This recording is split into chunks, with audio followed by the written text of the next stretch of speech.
This episode brought to you by the Bozeman-based combat veteran resource Warriors in Quiet Waters, hosting their 7th annual Warrior Taste Fest on September 12th. Visit warriorsinquietwaters.org to learn more.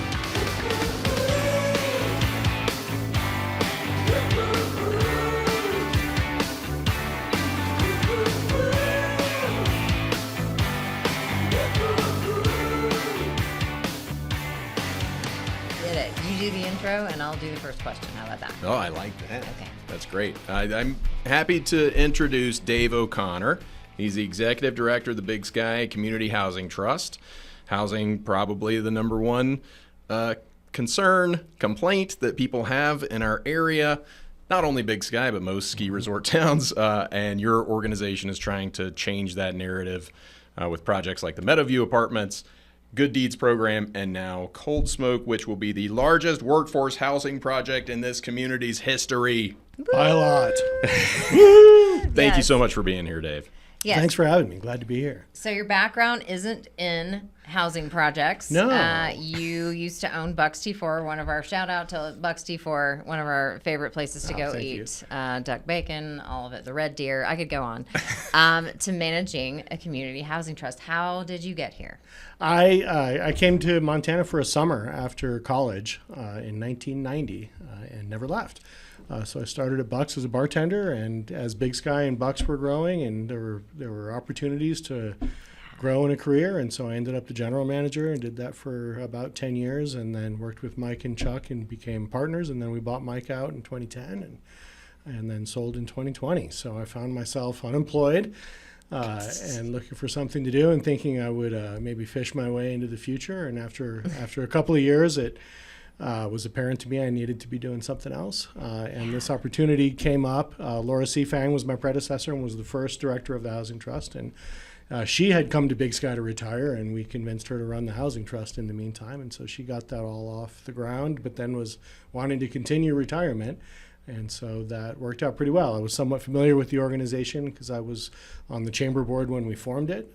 And so I had some kind of idea of what the mission was anyway, but the learning curve has been steep for the past 3 years. It's a pretty technical activity with a whole lot to it, but it's fascinating and it's been really interesting. Tell us what you've learned about housing in general. Let's do like a Housing Trust 101 class.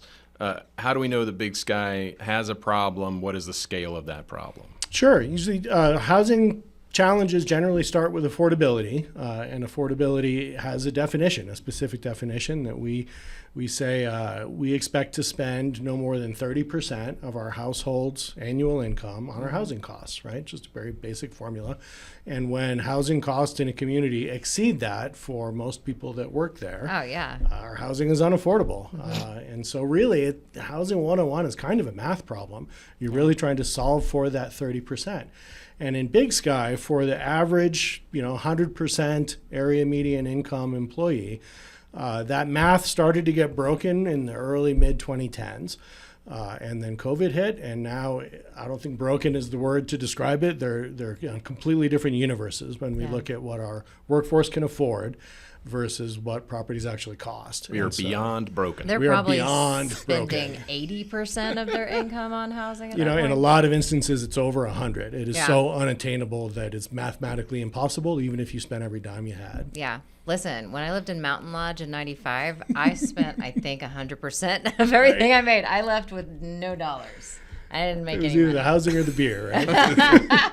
Yeah, there was a bar attached. And what's the difference between employee housing and workforce housing? So employee housing, generally we think of as housing that is owned and operated by a specific employer, and it's limited to employees of that employer and tied to that status. So if you move on, if you find another opportunity, if you get terminated or anything like that, you lose your housing at the same time. And so we recognize employee housing is an incredibly important part of the picture in Big Sky, especially for our seasonal workforce that are only ever intending to be there for a winter or for a summer. Yeah. We need our major employers to be able to provide that housing and provide a home for those folks that isn't absorbing all the housing for the full-time year-round workforce. Now, workforce housing, we generally go back to that affordability rule, and we define workforce housing as housing within a community that is generally affordable to the paychecks at work in that community, using that 30% rule. Okay. So we're kind of broken on that count as well in Big Sky. Our housing in Big Sky that's available, both rental and for sale, is not affordable to the bulk of the paychecks that are generated in Big Sky. Yeah, so these are thank just you your for addressing bread and that. butter full-time locals, Yep. essentially. Yeah. Exactly. Full-time year-round working locals. So Big Sky has something called a missing middle. What does that mean in our community? Sure. Missing middle housing is a growing term that really maybe 10 years ago was particularly affecting resort communities or particularly high cost of living communities. Now today, missing middle housing is affecting virtually every community in the country. And what that refers to is if you think of housing along a continuum or a spectrum of incomes, right? Our lowest incomes at one side and our highest incomes at the other side. Yeah. For particularly low income, for decades in the United States, we've had all sorts of federal and state programs, low income housing tax credits to build apartment buildings and voucher programs and all these different things that say if you make below a certain threshold, will help you afford your housing to get to that 30% rule. And then we say, okay, at a certain amount on the other end of the spectrum, you can afford to participate in the market. You can buy your own home. Yeah. And theoretically, and for a long time, those two things met. There wasn't a gap in between. You either needed help and had it available to you, or you could afford to participate in the housing market. Well, what's grown, starting in high-cost communities like Big Sky, but now in every other, now this gap has grown where you make too much money to qualify for any federal or state assistance, but you don't make nearly enough money to be able to actually participate in the housing market. And those tend to be people that are middle management, middle of their lives, middle of their careers, middle-aged. They're middle in a whole lot of ways, but they're also in the very middle of that spectrum. And what's missing is help. Right. They have no ability to be able to purchase a home because they're kind of stuck in that missing middle. Yeah. And so we use that term to describe that section of your population that's kind of out in the cold. Right. And in our community in Big Sky, it is the entire working population that is the missing middle. Yeah, I think it was 80% of the working population is in the missing Can't middle. afford I to think we were participate in the our own missing housing middle. market. Oh, for sure. So many families. And that's something are, a lot of folks especially. like of my generation, so to speak, as far as Big Sky goes, when we arrived in Big Sky, the math worked, and you could start working in a business just like I did, and kind of grow through there and be able to afford a condo and then a home and then raise a family, and that was the promise we were all made in kindergarten, right? The American dream that's going to work, and it worked for a long time. And so what a lot of folks kind of in my position within the community as far as how long we've been there are really feeling that sort of obligation to open that path for those that come after us. That path that was open for us that's no longer possible anymore, not by a long shot. Yeah. And so we feel an obligation to fix that and make that path available again. Let's talk about what you're doing to correct course then. What measures is the trust taking? Sure. So the Housing Trust is pretty new, started in 2019, and that's definitely infancy as far as big community organizations are concerned. But we've had a lot of examples to follow. HRDC here in Bozeman was our progenitor. We like to say we lived in HRDC's basement for a couple of years while the Housing Trust built Meadowview condos. And in the process of building that project, the Housing Trust was born, and a board of directors was seated, and Laura was hired as a director.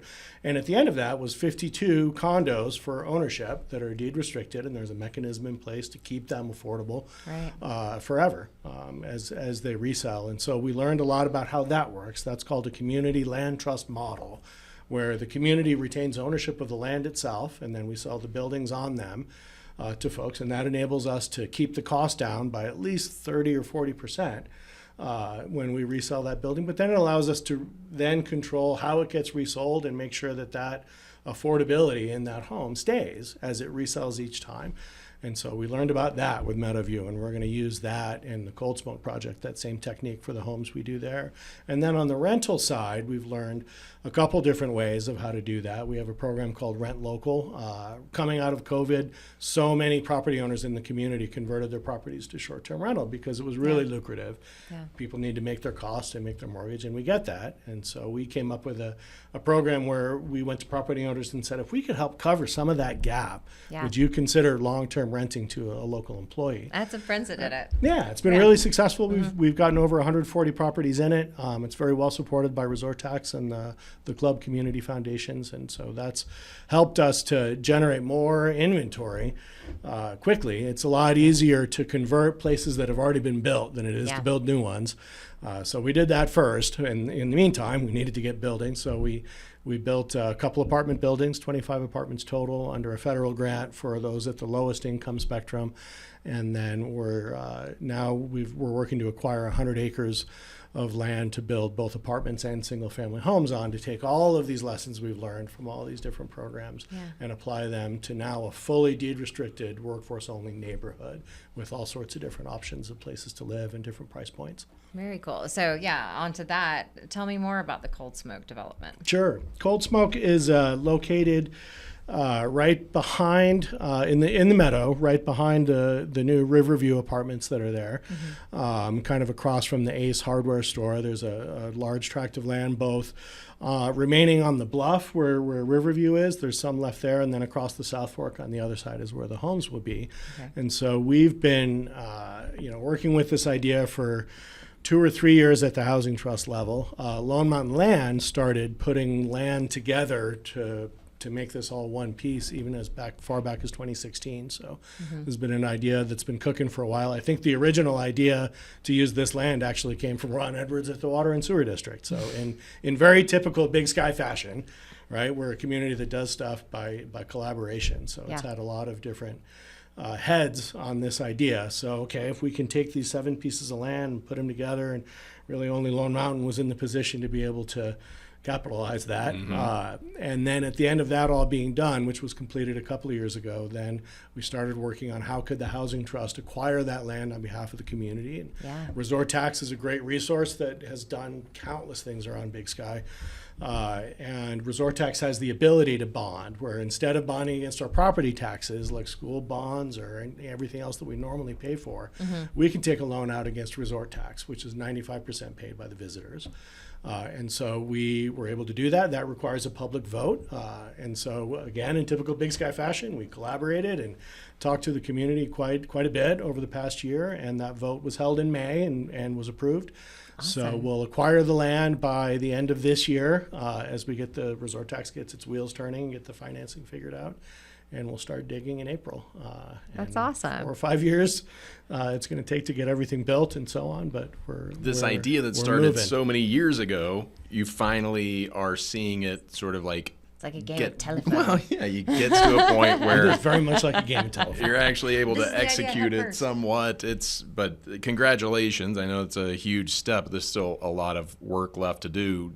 Get a little bit more granular for me in terms of the timeline. Sure. How long is it going to take for people to actually be able to sleep under their roof, and how are you going to keep people patient in the meantime? We're going to keep all our other stuff going as fast as we can. We've got a couple of wait lists on our website, bigskyhousingtrust.org. There's if you're interested in ownership or in renting, we encourage everybody to get your name on those lists. That's where we're going to communicate first when opportunities are ready. There's no requirement to get on the list. You can be on both lists. Absolutely. That's just, we need a mailing list of who wants to know when things are ready. And has there been interest? Yeah, we've got almost 500 people on the rental interest list and almost 200 on the ownership list. Okay. Awesome. So we think we're building the right stuff and off to the right to the right destinations anyway. So the project, if you think of it, it's kind of almost 3 parts. There's the infrastructure first. We got to do all the roads and pipes and all the other stuff that it takes. That'll be for both parts. And then the rest of the project is kind of 2 halves. There's 264 apartments, 2 and 3 bedroom apartments, or 1, 2, and 3 bedroom apartments rather, in across 8 buildings. That'll be behind Riverview, kind of on that upper bluff area, and then 125 single family homes across the South Fork that'll be for sale. To qualifying locals at qualifying incomes and so on. So the apartments will probably move a little bit faster than the single family homes because that land is a lot more ready for that kind of building. So we're hoping to be occupying apartments by 2028 or so, and we hope to be in our first homes by 2029. And we plan on doing this in 2 or 3 phases and want to have a little bit of each part available each phase. Hopefully that'll help with chipping the away at teacher it. retention chipping that away. the schools district has been struggling with. Absolutely, because, that's very high on our minds. Or those key community builders, we think of them, and it's teachers, firefighters, anything public safety, Nurses. we have you lots name of it. folks that you wouldn't even think of, to whom response time is really important for all of us. Water and sewer district, folks like that, where it's really important. We will be a better community if those members of our community, if those members live there. Right, we'll be so much stronger and be able to provide better services. It'll be a better place to live Yeah. if those key members of our community are our neighbors. Yeah. I have a weird question. Going off the cuff here a little bit. Please do. Okay, so you have a board, right? Are there people that try and come join the board or that are on the board? You don't have to name names or anything clearly, but are there people that come in with, nefarious goals? Or are there people that come in and they're like on it, but they're not really on it? They're not like a team player. They just want to develop something. I am really fortunate right now. I'm very grateful because I have not yet experienced that Great. in Big Sky. I have many compadres in other communities all around the country and in the Rocky Mountain West, and that's pretty common. That has come up, but has not come up for us, and we're really grateful that it hasn't yet. That's good to hear. Especially at our earlier time frame, right? As we're young and not knowing all the right questions to ask always. As we get more sophisticated, we'll be better able to sort of filter that out. Okay, cool. Based on what you've said today, I believe that Cold Smoke is not the finish line. So I want you to jump ahead a few years. Cold Smoke is nearing completion. What's the next big project that you guys are working on? So we're learning that these sort of fall into rental and ownership opportunities. Is an easy way to categorize those. So once Cold Smoke, or as Cold Smoke becomes occupied, we're going to learn a tremendous amount about what Big Sky from 2030 on, what its needs are for both rental and ownership and at what price points. So all of these opportunities really start with land. So as Cold Smoke gets built, we're still actively on the lookout and keeping our eyes peeled and maintaining relationships with landowners and talking about, okay, we're going to be pretty busy here for the next 4 or 5 years, but after that, what comes next? We talked about how long Cold Smoke has taken to get conceived and thought of and off the ground, and people started thinking about this 10 years ago, and it's going to be 5 years yet before people are sleeping there. So these are long-term solutions that take a long time to set up. So for us to be able to be starting on the next thing by the time that Cold Smoke is finished, we need to be thinking about that today. Yeah. Okay. Double-decker highway through the canyon. It is. That sounds like a good plan. No, I'm Like a glad you pool. brought that up because Pool. traffic is a really important, we look at the community's needs overall, most of which are affected by housing, but traffic is a huge one of that. Yeah. And that's a really common question that I get from people about Cold Smoke is, it's going to be 1,000 people living there.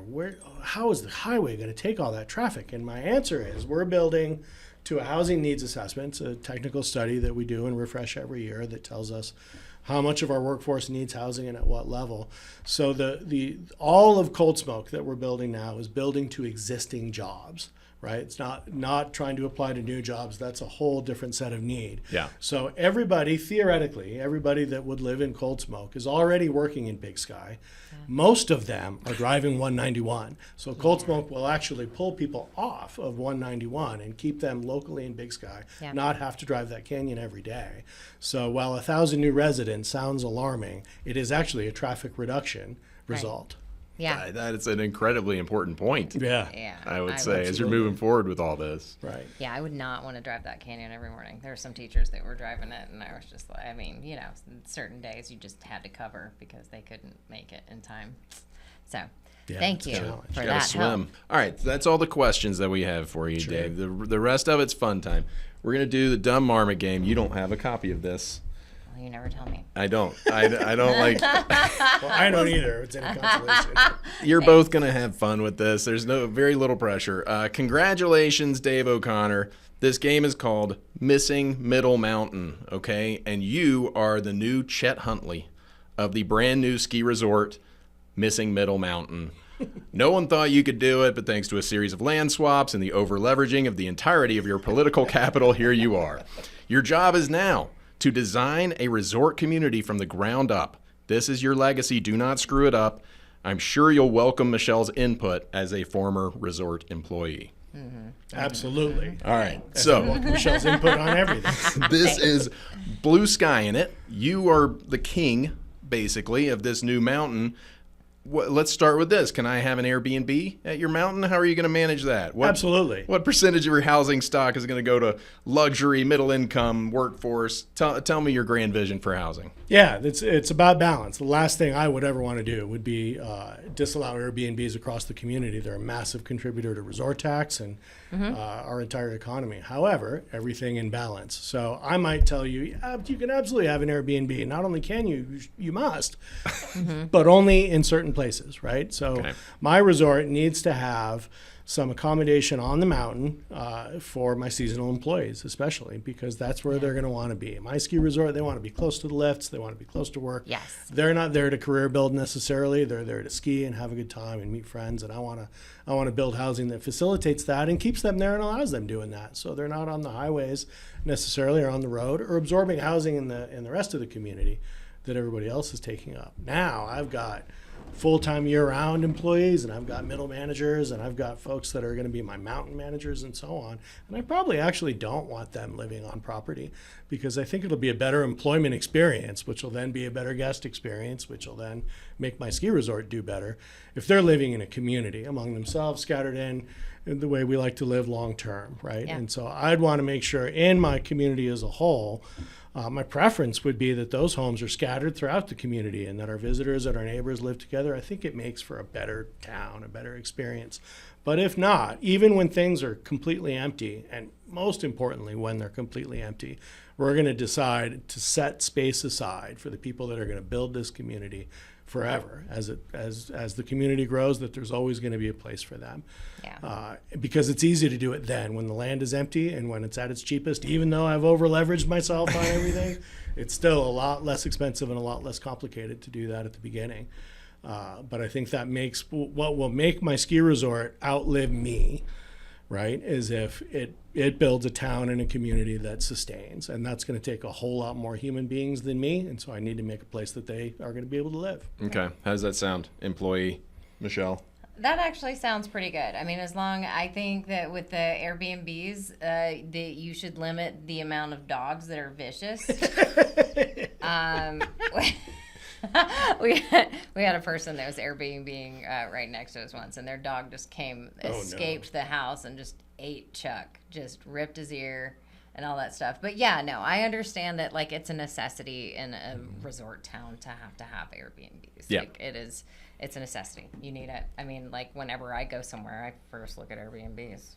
And if you think about Big Sky, there's a lot of places in Big Sky that are great places to stay on a 2-week ski vacation or something like that. They're actually probably not where you prefer to live. So there's balance, again, an appropriate placement. Okay. Absolutely. Let's talk about transportation. I know I heard rumors that Chet Huntley had this vision of a gondola that would go from the resort to Meadow Village, basically, to town center. I need to go to Bozeman. What are your thoughts? Monorail. You're missing Middle Mountain. How is your transportation going to be arranged in a smart way? Communally, I would say at least. So public transport, multimodal transportation, right? That would include buses and your gondola. I can do my gondola if I make that decision at the beginning when I own all the land. It's much harder to do when you got to string together a bunch of others. But that's a great way to move people from one part of the mountain to the other and be able to not have to dedicate as much of my land at my ski resort for roads and for parking lots and for things like that, and be able to use that for things like housing. Okay.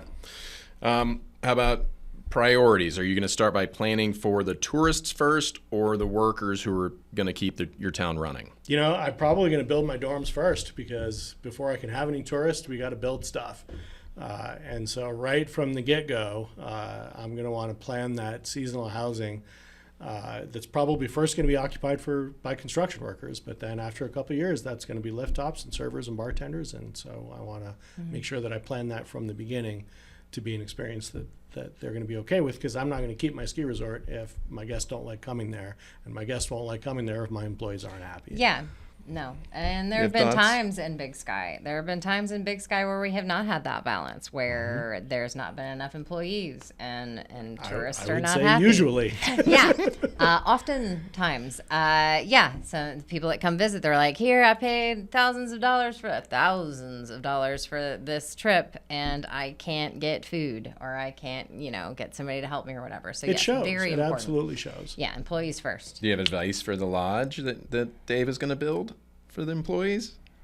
I don't know if I have advice for it other than, I had a great mountain lodge experience. Granted, that was when it was still like not in horrible shape, but like it was so much fun. It was just like, it was like the dorms in college. Everybody just like got together after work, and you're waking up at 4:30 a.m. to take a shift, and you've got other people slogging out at negative 40 degrees, into work. It's a community. I would That's just part of the say, experience, right? Yeah. All that Make sure the bathrooms work. Well, and you should Window. You should take a look at Mountain Lodge today. What Big Sky has built Big Sky Resort has built a couple new buildings also, and they've really been incredibly thoughtful. And what Lone Mountain has built on Bucks campus, for example, demonstrates that too. So there's much more thought being put into that experience than there used to be, where it was really very much college dorm rooms, and it was 4 bunk beds and as little space as you could. Yes. But ski resorts are actually really following universities and colleges, following their lead, who are also stepping up their game. And so now, like, the whole lower floor of the new Mountain Lodge building is all public space, and there's ski tuning and bike tuning and little alcoves and big gathering space and pool tables and laundry and just all sorts of stuff. So that'd be my old digs. That was first floor. Yeah, absolutely. Okay. You should check it out. It's pretty cool. All right. I will. Most important Play some question. hacky sack out there. What's the first restaurant that you're going to put in Bucks on your T4, mountain? of course. I missed Bucks. Bring So it do back. I miss the people quite a bit. Yeah, it was such a fun place. And that's where my friend Roth worked and started his whole career. Yeah, absolutely. I can't say enough good things about Roth Jordan. I remember him starting in the kitchen there. Yeah. and Do you share know that we memory grew a up in lot. the same hometown? I did not I know that. drove him out to Montana in the 90s because I came home to visit and we're at a bar, and he was like, I don't know what to do with my life. Like, I finished college. Blah, blah, So blah, you're blah. responsible. I'm right? responsible Yeah, for works Roth. and- I was like, I had a Volkswagen bus. I was like, I have plenty of room. Just throw your stuff in, and I'll drop you off wherever you want to be. And I dropped him off at Bucks T4. Well, and that's another great example of that's how you build a community, is with folks like that. Look at Roth's story and what he's accomplished, and same sort of thing. Came to the community in that way, and now is one of the biggest business leaders and community leaders in Bozeman. Yeah. We need to create environments that allow that to happen. Yeah. And right now we've closed it off, and that's what we're trying to fix. Thank you. Well, it's been fun talking to you, and I'm glad you're the one who's leading the charge, and know that Michelle and I would be first on the list to come to Missing Middle Mountain. Absolutely. Thanks for your support. When and if it happens. But really appreciate you stopping by, Dave, and good luck with the cold smoke. Thanks for having me, and thanks for thinking about us.